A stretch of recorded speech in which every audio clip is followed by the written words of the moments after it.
நெல்லை பாளை சுவர்ண மஹாலில் Palai chess club நடத்திய state level open practice chess tournament 27/1/2024 தேதியன்று நடைபெற்றது. பாளை செஸ் கிளப் தலைவர் வி கருணாகரன் மற்றும் MSU retired sports officer doctor Shanmuganathan தலைமை வகித்தனர். Tirunelveli city assistant commissioner of police R Pradeep சிறப்பு விருந்தினராக கலந்து கொண்டார். Tirunelveli neuro surgeon doctor Rajendra Ratnam மற்றும் Tirunelveli gastro surgeon doctor Uma Maheswaran ஆகியோர் பரிசுகளை வழங்கி சிறப்பித்தனர்.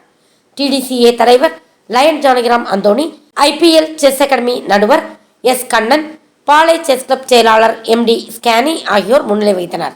இதில் ஏராளமானோர் கலந்து கொண்டனர். கலந்து கொண்ட அனைவருக்கும் சான்றிதழ் வழங்கப்பட்டது. ஏற்பாடுகளை பாளை செஸ் கிளப் செய்திருந்தது.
Thanks for watching உண்மை செய்திகள்.